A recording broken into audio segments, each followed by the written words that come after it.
ನಮಸ್ಕಾರ ರಿವ್ಯೂ ಚಾನೆಲ್ಗೆ ಸ್ವಾಗತ. ನಾನು ಸೌಖ್ಯ ಗಾಂವ್ಕರ್. ಬೆಂಗಳೂರು ಗ್ರಾಮಾಂತರ ಡಿಕೆ ಬ್ರದರ್ಸ್ಗೆ ಬಿಗ್ ಶಾಕ್ ಕೊಟ್ಟ ಬಿಜೆಪಿ ಜೆಡಿಎಸ್. ವೈಯಕ್ತಿಕವಾಗಿ ಪ್ರತಿಷ್ಠೆಯಾಗಿ ತಗೊಂಡು ಡಿಕೆ ಬ್ರದರ್ಸ್ ಹಣಿಯಲೇಬೇಕು ಅಂತ ಒಗ್ಗೂಡಿರುವಂತಹ ನಾಯಕರ ರಣತಂತ್ರ ಈಗ ಮೊದಲ ಹಂತದಲ್ಲಿ ಯಶಸ್ಸು ಕೊಟ್ಟಿದೆ. ಮತ್ತು ಬೆಂಗಳೂರು ಗ್ರಾಮಾಂತರ ರಿಸಲ್ಟ್ನ ಸುಳಿವು ಈಗಲೇ ಸಿಗ್ತಾ ಇದೆಯಾ, ಅದರ ಎಫೆಕ್ಟ್ ಇದೆಲ್ಲ ಮಾಹಿತಿ ಮುಂದೆ ಇಡ್ತಾ ಇದೀವಿ. ಮಿಸ್ ಮಾಡ್ತಾರೆ ನಮ್ಮ ಚಾನಲ್ನ ಸಬ್ಸ್ಕ್ರೈಬ್ ಮಾಡಿ, ಹಾಗೆ ನಿಮ್ಮ ಅಭಿಪ್ರಾಯ ಕಮೆಂಟ್ ಮಾಡಿ ತಿಳಿಸಿ. ಎಸ್ ವೀಕ್ಷಕರೇ, ಯಾವಾಗ ಸಿಎನ್ ಮಂಜುನಾಥ್ ಅವರು ಬಿಜೆಪಿ ಅಭ್ಯರ್ಥಿ ಆದ್ರೋ, ಮೈತ್ರಿ ಅಭ್ಯರ್ಥಿ ಆದ್ರೋ, ಅವತ್ತೇ ಡಿಕೆ ಬ್ರದರ್ಸ್ಗೆ ಟೆನ್ಷನ್ ಶುರುವಾಗಿರೋದಂತೂ ಹೌದು. ಯಾಕಂದ್ರೆ ಡಾಕ್ಟರ್ಗಿರುವಂತಹ ಒಳ್ಳೆ ಹೆಸರು, ನಗರ ಪ್ರದೇಶಗಳಲ್ಲಿ ಹಳ್ಳಿಗಾಡುಗಳಲ್ಲೂ ಕೂಡ ಅವ್ರಿಗಿರುವಂತಹ ಹೆಸರು, ಜನಪ್ರಿಯತೆ ಹಾಗೂ ಆರೋಗ್ಯ ಕ್ಷೇತ್ರದಲ್ಲಿ ಮಾಡಿರುವ ಸೇವೆ, ಅದರ ಮೇಲೆ ಮೋದಿ ಕ್ಯಾಬಿನೆಟ್ ಅಲ್ಲಿ ಆರೋಗ್ಯ ಮಂತ್ರಿ ಆಗ್ತಾರೆ ಅನ್ನುವಂಥ ಒಂದು ಭರವಸೆಯನ್ನ ಬಿಜೆಪಿ ನಾಯಕರು ಕೊಡ್ತಾ ಇರೋದು. ಆ ಮಾತುಗಳನ್ನು ಪರೋಕ್ಷವಾಗಿ ಆಡುವ ಮೂಲಕ ದೊಡ್ಡ ಹುದ್ದೆಗೆ ಏರ್ತಾರೆ. ಇಡೀ ದೇಶಕ್ಕೆ ಅವರ ಮಾಡೆಲ್, ಜಯದೇವದಲ್ಲಿ ಸೆಟ್ ಮಾಡಿದಂತಹ ಮಾಡೆಲ್ ಸಿಗುತ್ತೆ. ಇಡೀ ದೇಶಕ್ಕೆ ಅವರ ಸೇವೆ ಸಿಗುವಂತೆ ನಾವು ಮಾಡೋಣ ಬೆಂಗಳೂರು ಗ್ರಾಮಾಂತರದ ಜನ ಅಂತ ನಿಂತಿರೋದು ಎಲ್ಲ ನೋಡ್ತಾ ಇದ್ವಿ. ಇದ್ರ ಬೆನ್ನಲ್ಲೇ ಡಿಕೆ ಬ್ರದರ್ಸ್ಗೆ ಢವ ಜೋರಾಯ್ತಾ. ಎಲೆಕ್ಷನ್ಗೂ ಮೊದಲೇ ಬೆಂಗಳೂರು ಗ್ರಾಮಾಂತರದಲ್ಲಿ ಫಲಿತಾಂಶ ಏನಾಗಬಹುದು ಅನ್ನೋ ಸುಳಿವು ಸಿಗ್ತಾ ಇದೆಯಾ? ಕುತೂಹಲಕ್ಕೆ ಕಾರಣ ಆಗಿದೆ ಈ ಎಲ್ಲ ಬೆಳವಣಿಗೆಗಳು. ಡಿಕೆ ಬ್ರದರ್ಸ್ ಭದ್ರಕೋಟೆ, ಯಾರು ಟಚ್ ಮಾಡೋಕ್ಕಾಗಲ್ಲಪ್ಪ.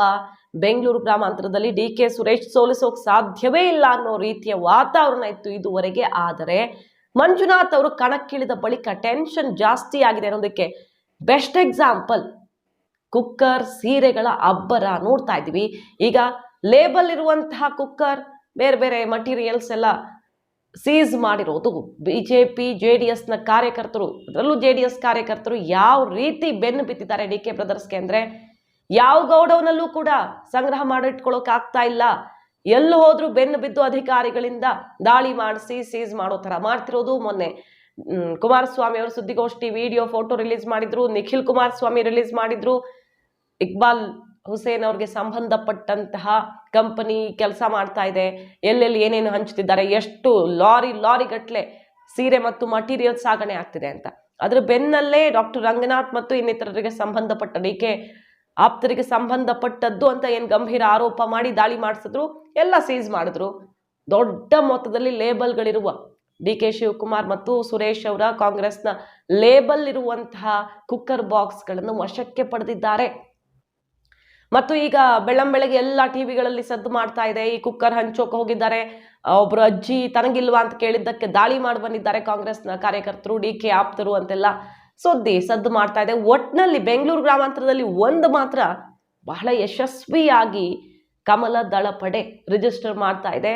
ಡಿಕೆ ಬ್ರದರ್ಸ್ ಅಕ್ರಮದ ಮೂಲಕ ಗೆಲ್ಲೋದಕ್ಕೆ ನೋಡ್ತಿದ್ದಾರೆ ಅಂತ. ಇದಕ್ಕೆ ಆನ್ಸರೇ ಇಲ್ವಲ್ಲ. ಈಗ ಅವರ ಲೇಬಲ್ಲೇ ಇರುವಂತಹ ಕುಕ್ಕರ್ಸ್ ಬಿಜೆಪಿ ಅವರಂತೂ ಹಂಚೋಕ್ ಸಾಧ್ಯ ಇಲ್ಲ, ಜೆಡಿಎಸ್ ಅವರಂತೂ ಹಂಚೋಕ್ ಸಾಧ್ಯ ಇಲ್ಲ. ಇನ್ಯಾರು ಹಂಚೋಕೆ ಅದನ್ನ ಅಷ್ಟು ದೊಡ್ಡ ಸಂಖ್ಯೆಯಲ್ಲಿ ತಂದಿರ್ತಾರೆ? ಡಾಕ್ಟ್ರು ಅಂದ್ರೆ ಒಳ್ಳೆ ಇಮೇಜ್ ಮತ್ತು ಸಮಾಜ ಸೇವೆಯಿಂದ ಗುರುತಿಸ್ಕೊಂಡಿರೋರು. ಯಾವ ರೀತಿ ಡಿಕೆ ವಿರೋಧಿಗಳೆಲ್ಲ ಒಂದಾಗಿದ್ದಾರೆ ಅಂದ್ರೆ, ಕುಮಾರಸ್ವಾಮಿ ಅವ್ರಿಗೆ ನಿಖಿಲ್ ಸೋಲಿನ ಸಿಟ್ಟು ಇನ್ನೂ ಇದೆ. ರಾತ್ರೋರಾತ್ರಿ ಕೂಪನ್ಗಳನ್ನ ಹಂಚಿ ರಿಸಲ್ಟ್ ತಲೆ ಕೆಳಗೆ ಮಾಡಿದ್ರು. ನಿರೀಕ್ಷೆನೇ ಇರಲಿಲ್ಲ ನಿಖಿಲ್ ಸೋಲು ಅನ್ನೋದು ಆಕ್ರೋಶ ಇದೆಯಲ್ಲ, ಅದನ್ನು ತೀರಿಸ್ಕೊಳ್ಳೋದಕ್ಕೆ ಹೊರಟಿದ್ದಾರೆ. ಮತ್ತೆ ಸಹಜವಾಗಿ ಒಕ್ಕಲಿಗ ನಾಯಕತ್ವದ ಸವಾಲಿನ ವಿಚಾರವೂ ಹೌದಿದು. ಸೊ ಕುಮಾರಸ್ವಾಮಿ ಅವರು ಈಗ ದಿನವೂ ಕೂಡ ಆ ಕ್ಷೇತ್ರದಲ್ಲಾಗುವ ಒಂದೊಂದು ಬೆಳವಣಿಗೆ ಮೇಲೂ ತನ್ನ ಸೇನೆಯಿಂದ ಕಾರ್ಯಾಚರಣೆ ನಡೆಸ್ತಾ ಇದ್ದಾರೆ, ಕಣ್ಣಿರಿಸಿದ್ದಾರೆ.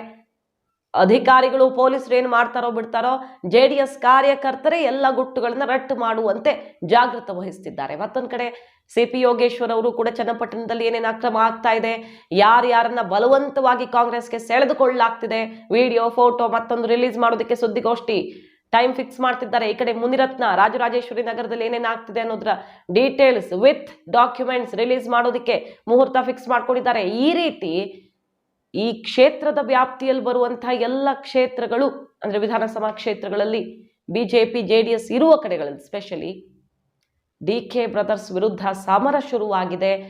ವಿರೋಧಿಗಳೆಲ್ಲ ಒಗ್ಗೂಡಿರೋದ್ರಿಂದ ಮತ್ತು ಒಂದೊಳ್ಳೆ ಮುಖ ಅಭ್ಯರ್ಥಿಯಾಗಿ ಸಿಎನ್ ಮಂಜುನಾಥ್ ಅವರು ಸಿಕ್ಕಿರೋದ್ರಿಂದ ಒಟ್ನಲ್ಲಿ ಡಿಕೆ ಬ್ರದರ್ಸ್ಗೆ ಟೆನ್ಷನ್ ಜಾಸ್ತಿ ಇದೆ ಅನ್ನೋದಕ್ಕೆ ಸಾಕ್ಷಿ ಈ ರೀತಿ ಬೇರೆ ಬೇರೆ ಆಮಿಷಗಳನ್ನ ಒಡ್ತಾ ಇರೋದ ಆರೋಪ ಮಾಡ್ತಿರೋ ತರ, ಕುಮಾರಸ್ವಾಮಿ ಅವರು ಆರೋಪ ಮಾಡ್ತಿರೋ ತರ ಆ ಲೇಬಲ್ ಇರುವಂತಹ ಕುಕ್ಕರ್ ಸೀರೆಗಳೆಲ್ಲ ಈಗ ನೋಡ್ತಾ ಇದ್ರೆ ಅಷ್ಟು ಸಲೀಸಿಲ್ಲ ಅನ್ನೋದಂತೂ ಗೊತ್ತಾಗ್ತಿದೆ, ಕಾದ್ ನೋಡ್ಬೇಕು. ಮತ್ತೊಂದ್ ಕಡೆ ಮಂಡ್ಯ ಅಖಾಡದಲ್ಲಿ ಅಭ್ಯರ್ಥಿ ಫೈನಲ್ ಆಗಿದ್ದಾರೆ. ಕೊನೆಗೂ ಪುಟ್ಟರಾಜು ಅವರೇ ಇವತ್ತು ಓಪನ್ ಆಗಿ ಹೇಳಿದ್ರು, ಕುಮಾರಸ್ವಾಮಿನ ಅಭ್ಯರ್ಥಿ ನಿರ್ಧಾರ ಆಗಿದೆ, ನಾವೇ ಒತ್ತಡ ಮಾಡಿ ಅವ್ರನ್ನ ಒಪ್ಪಿಸಿದ್ದೀವಿ ಅಂತ. 25ನೇ ತಾರೀಕು ಆಪರೇಷನ್ ಎಲ್ಲ ಮುಗಿಸ್ಕೊಂಡು ಬಂದು ಕುಮಾರಸ್ವಾಮಿ ಅವರೇ ಅಧಿಕೃತ ಅಭ್ಯರ್ಥಿ ಅನ್ನೋ ಘೋಷಣೆ ಆಗುತ್ತೆ. ಬಿಜೆಪಿ ಹೈಕಮಾಂಡ್ ಬಯಸಿದಂತೆ ಆಗ್ತಿದೆ. ಕೋಲಾರ ಕೊಡೋದಕ್ಕೆ ಬಿಜೆಪಿ ಕೊನೆಗೂ ಒಪ್ಪಿಕೊಂಡಿದೆ, ಬಟ್ ಮಂಡ್ಯಾಗ ನೀವೇ ಅಭ್ಯರ್ಥಿ ಅನ್ನೋ ಕಂಡೀಷನ್ ಹಾಕಿ ಒಪ್ಪಿಸಿದ್ದೆಲ್ಲ ಆಗಿದೆ. ಈಗ ಅಂತಿಮವಾಗಿ ಮಂಡ್ಯ ಅಖಾಡದಲ್ಲಿ ಕುಮಾರಸ್ವಾಮಿ ಅವರ ಎಂಟ್ರಿ ಆಗ್ತಾ ಇದ್ದ ಹಾಗೆ ಅಲ್ಲಿ ಕೈ ನಾಯಕರುಗಳೆಲ್ಲ ಒಂದಾಗ್ತಾರೆ, ಕುಮಾರಸ್ವಾಮಿ ವಿರೋಧಿಗಳು ಒಂದಾಗ್ತಾರೆ. ಬೆಂಗಳೂರು ಗ್ರಾಮಾಂತರಕ್ಕೆ ಹೆಚ್ಚು ಗಮನ ಕೊಡದಂತೆ ಅವ್ರನ್ನೆಲ್ಲ ಕಟ್ಟಿ ಹಾಕುವ ಪ್ರಯತ್ನವೂ ಆಗಬಹುದು. ಸೊ ಬಹಳ ಮಹತ್ವ ಪಡ್ಕೊಳ್ತಾ ಇದೆ. ಎರಡೂ ಕ್ಷೇತ್ರಗಳು ಕೂಡ ರಂಗೇರ್ತಾ ಇದ್ದಾವೆ. ಮಂಡ್ಯದಲ್ಲೂ ಕಾಂಗ್ರೆಸ್ ಸ್ಟ್ರಾಂಗ್ ಆಗಿ ಫೈಟ್ ಮಾಡೋದಕ್ಕೆಲ್ಲ ರೆಡಿ ಆಗಿದ್ದು, ಸ್ಟಾರ್ ಚಂದ್ರು ಭರ್ಜರಿ ಬಲ ಪ್ರಯೋಗ ಮಾಡ್ತಿದ್ದಾರೆ ಎಲ್ಲ ಬಗೆಯಲ್ಲಿ. ಹಾಗಾಗಿ ಮಂಡ್ಯ ಬೆಂಗಳೂರು ಗ್ರಾಮಾಂತರ ಈ ಸಲ ಯಾವ ಥರ ಬಿಸಿ ಏರಿಸ್ಕೊಳ್ತಿವೆ ಅಂದ್ರೆ ಎಲ್ಲರ ಚಿತ್ತ ಈ ಎರಡು ಕ್ಷೇತ್ರಗಳತ್ತ, ಅದು ಕೂಡ ಒಕ್ಕಲಿಗ ನಾಯಕತ್ವದ ಸಮರ ಅಂತಾನೆ ಕನ್ಸಿಡರ್ ಆಗ್ತಿದೆ. ಮಾಹಿತಿ ನಿಮ್ಗೆ ಇಷ್ಟ ಆಗಿದ್ರೆ ಮಿಸ್ ಮಾಡಿದ್ರೆ ನಮ್ಮ ಚಾನಲ್ನ ಸಬ್ಸ್ಕ್ರೈಬ್ ಮಾಡಿ, ಹಾಗೆ ನಿಮ್ಮ ಅಭಿಪ್ರಾಯ ಕಮೆಂಟ್ ಮಾಡಿ ತಿಳಿಸಿ. Thank you.